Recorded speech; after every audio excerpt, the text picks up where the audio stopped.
Welcome to the Real News Network. I'm Jessel Norm Baltimore. We're continuing our post-election coverage with an analysis of how the Koch brothers and Americans for Prosperity supported candidates fared across the country. We'll also look at what grassroots groups are doing to limit the ability of moneyed interests to influence elections. Now joining us to discuss this is Brendan Fischer. He's the General Counsel with the Center for Media and Democracy. Thank you so much for joining us. Thanks for having me. So Brendan, the media is kind of fixated on some of the bigger races in the governor's race in Virginia and New Jersey and New York. But can you give us a quick rundown of some of the local election results that the Koch brothers and Americans for Prosperity were involved in, and kind of how some of those smaller local elections that didn't get as much attention, how those kind of played out? Sure. Well, so the Koch brothers were involved in some of those more high-profile races. David Koch gave $50,000 directly to Ken Cuccinelli, who lost his election.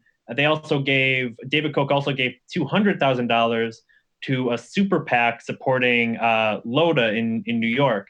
And the fact that he was able to give $200,000 was actually the result of an earlier court decision just a few months ago, following Citizens United striking down the New York State limitations on independent expenditure groups, which basically opened the door to super PACs and opened the door to David Koch's $200,000 contribution to Loda in New York. But there were also smaller local races that the Kochs and David Koch's Americans for Prosperity were involved in. One was what was a race in Coralville, Iowa, where Americans for Prosperity spent a significant amount of money trying to influence mayoral and city council races in this tiny town of 20,000 people.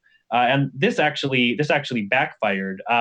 Even conservatives in the community who supported the general principles that AFP purported to represent said that they didn't like this outside group coming in and spending all this money in their community. The Koch brothers also spent a significant amount of money in Douglas County, Colorado, in a school board race. And in that race, they actually were successful.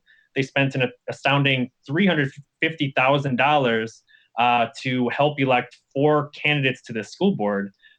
Interestingly, they used the same "It's Working" campaign slogan as Americans for Prosperity used in Wisconsin back in 2012 to support the retention of Governor Scott Walker in his recall election.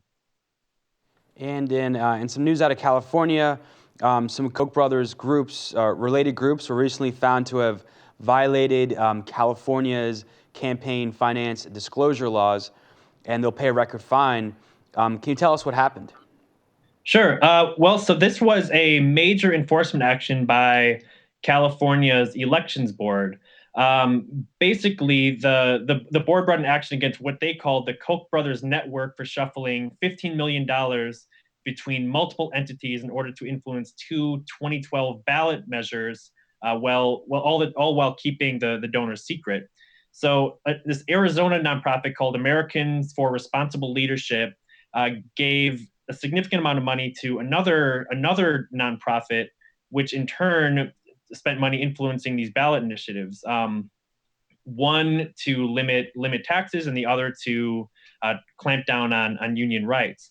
And as a result of this enforcement action, the California Elections Board discovered that basically that there was a daisy chain, a dark money shell game, this effort to shuffle the money between multiple nonprofit entities in order to keep donors in the dark about who was trying to buy their vote and who was trying to influence elections. And at least 2 of those groups, the Center to Protect Patient Rights and the American Future Fund, have received significant amounts of money from the Koch brothers network. And the Center to Protect Patient Rights basically exists as a conduit for Koch money.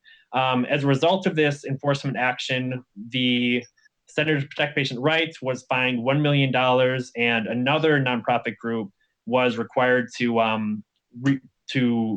refund the nearly $15 million that they received in order to influence this ballot initiative.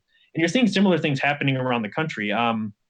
In Wisconsin, back in the recall elections, I saw we've begun to see multiple pots of money shifted between different nonprofit groups, basically with the purpose of keeping voters in the dark about who's trying to influence their vote, who's trying to influence their democracy, and in the end, who's actually trying to buy influence and access to candidates. Because you can be sure that even if these donors are not making their identities known to voters, they are making their identities known to candidates, and they're probably going to expect something in return. And so, obviously, what the Kochs are doing is within their rights under current U.S. law. What concerns you specifically about the Koch brothers and Americans for Prosperity?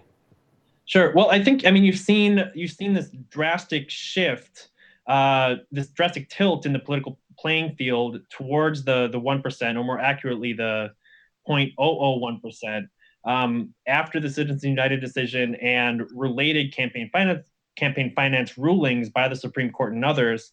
Those who have the most resources are those who exercise the most power. So the Koch brothers they've seen their wealth increase exponentially in recent years, and they're pouring it into elections to tilt the political landscape in their favor.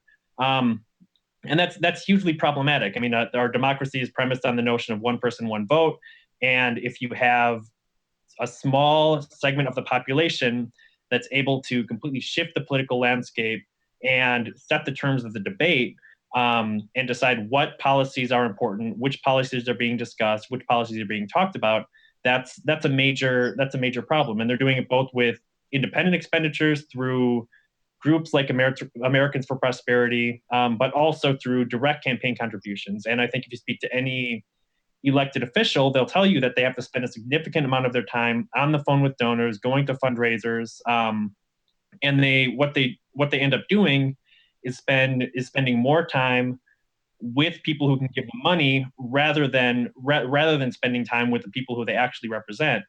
So the messages they're hearing are from those with the deepest pockets, rather than actually coming to understand what the real needs and concerns of their constituents are.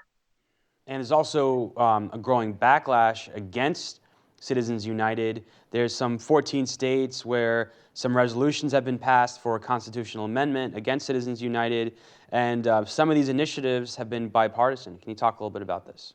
Yeah, that's absolutely right. And actually, in this last election, just this last week, both Colorado and Montana, voters in Colorado and Montana approved resolutions with over 70% of the vote to reverse Citizens United, get money out of politics, and to end corporate personhood. And you've seen over a dozen states at this point pass these resolutions calling on Congress to amend the Constitution and to get money out of politics. One of the really interesting races you're seeing right now, or one of the really interesting states where you're seeing this action happen right now, is in Arkansas. And Arkansas is a deeply red state. But there's a petition happening where if the activists can get 63,000 signatures, they'll put a Citizens United referendum on the ballot for next November. And if that's successful, if voters do approve that referendum, it would be the first Southern state to approve this type of resolution.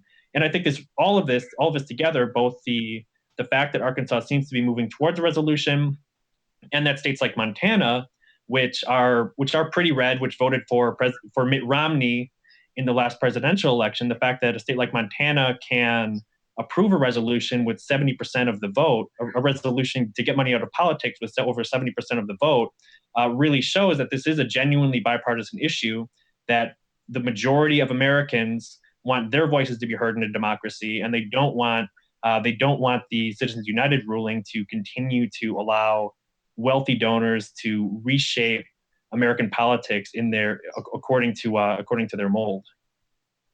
Brendan Fischer, thank you so much for joining us. Thanks for having me. You can follow The Real News at The Real News on Twitter. You can tweet me at Jessel Noor with questions, comments, concerns, anything you want. Thank you so much for joining us.